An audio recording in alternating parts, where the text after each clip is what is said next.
Hey hey, what's up, what's up? Masakalang buhay po sa ating lahat. Ang video na gusto kong i-share sa inyo ngayon ay itong aking Crocs na alam nyo po ito, medyo matagal-tagal ng servisyo sa akin. Kumbaga, boundary na to, bawi na ako rito. Pero gusto ko pa siyang gamitin. Ito, nasira. Kaya ang gagawin ko po ay re-repairing ko to, aayusin ko. At ngayon, yun ang ating video. Magbibigay na naman ako ng instruction kung paano ang tamang paggamit o pagdikit ng rugby. Ito po yun. At gagawin natin dito sa tsinelas.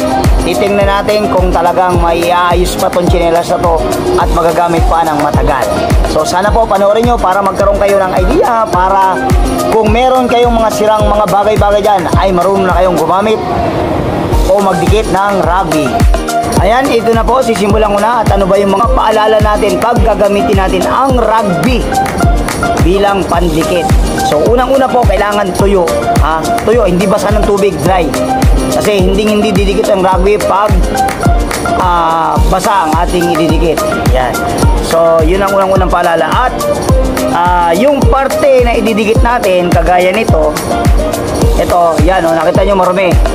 Kailangan yan linisin.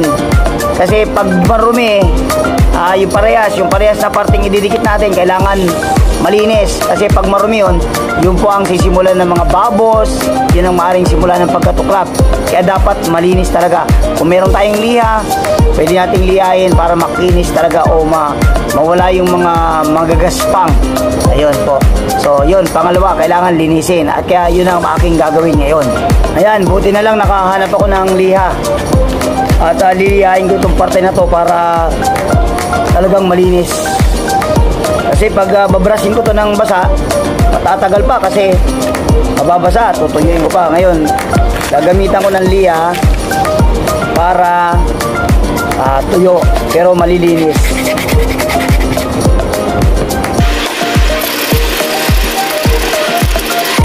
Ayan. Medyo natagalan din ako sa pagliliha kasi kailangan malinis talaga. Ayan.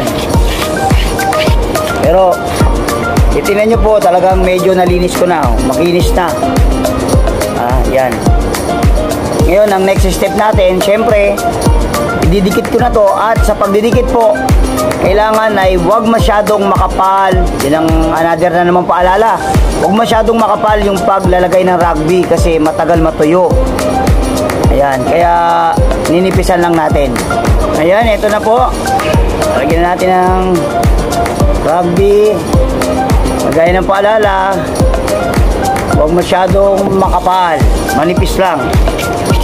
So, ang lalagyan natin, itong parting to, yan, at saka itong parte na to. Kasi yan ang ididikit natin.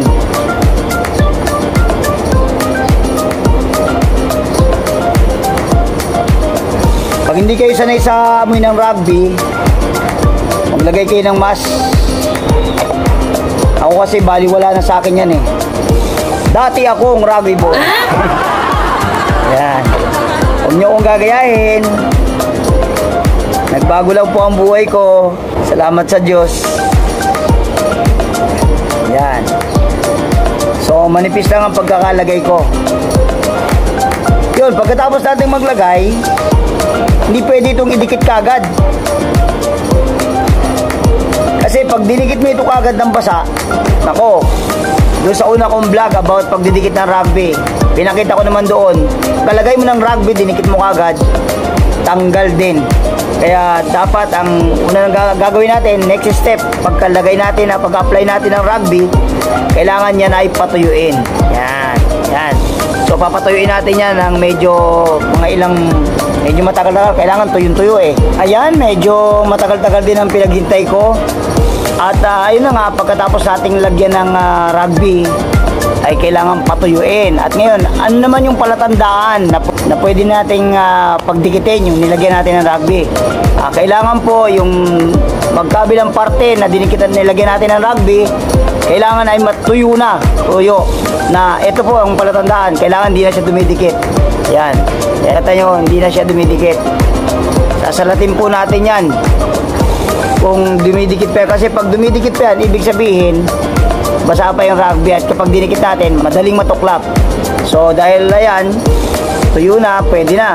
Kaya tatanggalin ko na itong kalang. Ayan. Hindi makita, ayan. Tatanggalin ko na. At ngayon po ay ididikit ko na. Ayan o, didikit na natin unti-unti.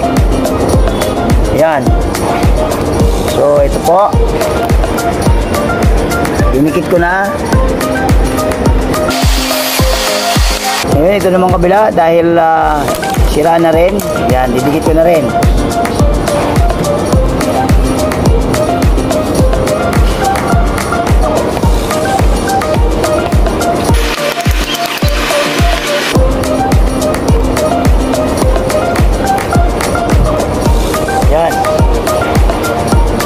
So kapit na. Atan nyo, pulidong-pulido pagkagawa oh. So ganun po ang rugby kaganda kapag tama yung paggamit. Kapit na kapit talaga. Maganda pati ang rugby dahil ito yung rubber rice. Yung mga ibang glue na ginagamit natin ay nagka-crack. Ito pong rugby hindi. Ito po yung rubber rice kaya maganda talaga itong rugby. Ngayon, ano ang dapat natin gawin? Pagkadikit natin, ay iwasan na muna natin itong mabasa. Talagang mga ilang araw na kailangan hindi mababasa para tuyong-tuyo. Yan. So ito na po at ngayon ito yung mga ganyan na may mga sa aking mga video na nauna may nagtatanong paano tanggalin to.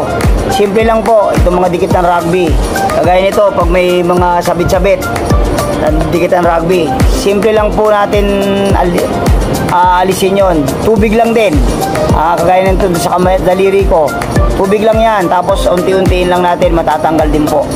Pwede rin naman kayong gumamit ng thinner kung gusto nyo. Yan. Pero tubig lang okay na. Hugasan lang natin, ibabad natin konti tapos ganyan-ganyan tanggal-tanggalin, mababaklas na. Sa mga hindi pa marunong gumamit ng rugby kung paano ito idikit, sana po nakatulong itong video na to. Maraming po salamat. See you in my next video. Buhay kayong lahat. God bless you all. Bye!